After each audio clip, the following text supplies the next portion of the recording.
कहानी का शीर्षक सूर्यपुत्र कर्ण की अधूरी कहानी। बोलो दोस्तों, सुना है तुमने अर्जुन की बात, सुनी है भीम की गदा की गरज, पर कभी किसी ने कर्ण की करुण कथा सुनी नहीं ना। चलो आज मैं सुनाता हूँ उस योद्धा की गाथा जो सूर्य से पैदा हुआ मगर पूरी जिंदगी छाव में बीता दी। राजकुमारी कुंती को एक वरदान मिला था, वो जिसे भी देवता के नाम से पुकारे वही देवता संतान के रूप में प्रकट होगा। अब ये वरदान था या परीक्षा, ये तो खुद देवता भी नहीं बता सकते थे। युवा कुंती ने सूर्य देव को पुकारा, सूर्य प्रकट हुए और एक तेजस्वी बालक उत्पन्न हुआ। उस बालक के शरीर पर जन्मजात कवच और कुंडल थे, एक अलौकिक ज्योति उसके अंग से फूट रही थी।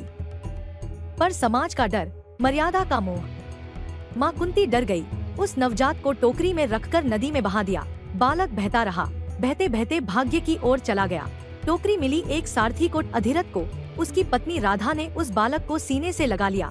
वो बना उनका पुत्र कर्ण, नाम रखा राधे। कर्ण को कभी यह ज्ञात नहीं हुआ कि वो कौन है, उसका असली कुल क्या है, लेकिन उसमें था प्रतिभा का तेज और भीतर ज्वाला कुछ कर दिखाने की। कर्ण बचपन से ही धनुर्विद्या में रुचि रखने लगा। वो मिट्टी के धनुष बनाता, लक्ष्यों पर निशाना लगाता। एक दिन उसने देखा राजकुमार अर्जुन अभ्यास कर रहे हैं। कर्ण की आंखों में जलन नहीं, चुनौती थी। उसने ठान लिया वो अर्जुन को टक्कर देगा। पर मुश्किल ये थी कि गुरु द्रोणाचार्य केवल क्षत्रियों को शिक्षा देते थे। कर्ण जब उनके पास पहुंचा, उन्होंने सीधा पूछ लिया, कौन हो तुम? कर्ण बोला, एक साधारण बालक। द्रोण ने कहा, मैं क्षत्रियों को ही शिक्षा देता हूँ। कर्ण को ये बात चुभ गई, पर वो हार मानने वालों में नहीं था। वह गुरु परशुराम के पास गया और झूठ बोल दिया कि वह ब्राह्मण है। परशुराम ने उसे शिष्य बना लिया। कर्ण ने अद्भुत विद्या प्राप्त की, ब्रह्मास्त्र तक चलाना सीख लिया। एक दिन कर्ण थका हुआ परशुराम की गोद में सिर रखकर सो गया। गुरु ने उसके कवच पर हाथ रखा और समझ गए ये ब्राह्मण नहीं, क्षत्रिय है। उन्होंने क्रोधित होकर श्राप दिया, जब तुझे सबसे अधिक जरूरत होगी तब तू सब कुछ भूल जाएगा। कर्ण दुखी हुआ पर मौन रहा। उसने अपने जीवन में यह पहली बार सीखा, सत्य को छुपाना कितना महंगा पड़ सकता है। फिर भी वह अभ्यास करता रहा, क्योंकि उसे बनना था सबसे बड़ा धनुर्धर। एक दिन हस्तिनापुर में एक प्रतियोगिता हुई। अर्जुन ने अपनी कला से सबको चकित कर दिया। तभी मंच पर चढ़ा कर्ण बोला, मैं भी यही सब कर सकता हूँ। द्रोण ने पूछा, तुम कौन हो, किस वंश के हो? कर्ण झुका, फिर सीधा खड़ा हुआ और बोला, मैं सूर्य का पुत्र हूँ और योद्धा बनकर दिखाऊंगा। पर सभा में उसका उपहास हुआ। कृष्ण, भीष्म और पांडवों ने मुंह फेर लिया। तभी आगे आया दुर्योधन। उसने कर्ण को गले लगाया और कहा, तुम्हारा अपमान मेरा अपमान है। आज से तुम अंग देश के राजा हो। दुर्योधन ने उसे मान सम्मान दिया और कर्ण ने जीवन भर उसका साथ निभाया, बिना किसी स्वार्थ के। आज के युग में जहाँ मित्रता मतलब होता है, वहाँ कर्ण ने दिखाया असली मित्रता कैसी होती है। जब द्रौपदी का स्वयंवर हुआ, कर्ण भी वहाँ गया, लेकिन कृष्ण और द्रौपदी ने कह दिया, हम सूत पुत्र से विवाह नहीं करेंगे। अपमान हुआ और बहुत गहरा हुआ, मगर कर्ण मौन रहा। एक बार इंद्रदेव ब्राह्मण का वेश धरकर कर्ण के पास आए और मांगा कवच और कुंडल। कर्ण मुस्कुराया और बिना एक शब्द बोले अपने शरीर से दोनों काट कर दे दिए। खून बह रहा था, दर्द हो रहा था, पर उसके चेहरे पर संतोष था।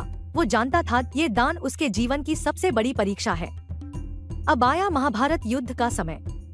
कुंती युद्ध से ठीक पहले कर्ण के पास आई, बोली, तू मेरा बेटा है, पांडवों का सबसे बड़ा भाई। अर्जुन से मत लड़। कर्ण ने सिर झुकाया, फिर बोला, माँ, आपने मुझे तब क्यों नहीं अपनाया जब मैं टोकरी में बह रहा था? अब मैं युद्ध करूंगा, पर 5 पांडवों में से केवल अर्जुन से ही लड़ूंगा। शेष 4 को नहीं मारूंगा। कुरुक्षेत्र का रणभूमि थर्रा रही थी। कर्ण और अर्जुन आमने सामने थे। दोनों ने घातक बाण चलाए, धरती कांपने लगी। तभी कर्ण का रथ कीचड़ में धंस गया। उसने रथ रोका और नीचे उतरकर पहिया निकालने लगा। कर्ण ने कृष्ण की ओर देखा, हे वासुदेव, योद्धा को युद्धभूमि में रथ ठीक करने का अधिकार होता है। कृष्ण बोले, अभी नहीं कर्ण, आज नियम नहीं, परिणाम बोलेगा। कर्ण हंसा, वो हंसी जिसमें व्यथा थी, व्यंग्य था और वाणी में विनम्रता। अर्जुन ने बाण चलाया और कर्ण गिर गया। रथ टूटा, शरीर टूटा, पर आत्मा नहीं टूटी। कर्ण ने आंखें बंद की और ऊपर देखा। हे प्रभु, मैंने हमेशा न्याय के लिए लड़ा। मैंने अपमान सहे पर अपमानित नहीं किया। मैंने दान किया पर कभी नाम नहीं मांगा। अब बताओ मेरी गलती क्या थी? कहते हैं उस क्षण कृष्ण की आंखों में भी अश्रु थे। उन्होंने धीरे से कहा, कर्ण, तू अमर रहेगा। तुझे युद्ध ने नहीं, यश ने जीता है। और दोस्तों, यही थी कर्ण की कहानी, वह योद्धा जिसने अपनी पहचान खुद बनाई, जिसे दुनिया ने कई बार गिराया, पर वो हर बार अपने सत्य से खड़ा हो गया। वो सूर्यपुत्र था पर खुद के तेज से चमका, वो दानवीर था पर कभी अपने लिए नहीं मांगा, वो राजा था पर कभी राज सिंहासन का मोह नहीं किया, और सबसे बढ़कर वो इंसान था जिसका दिल सोने का था, भले ही दुनिया ने उसे मिट्टी समझा।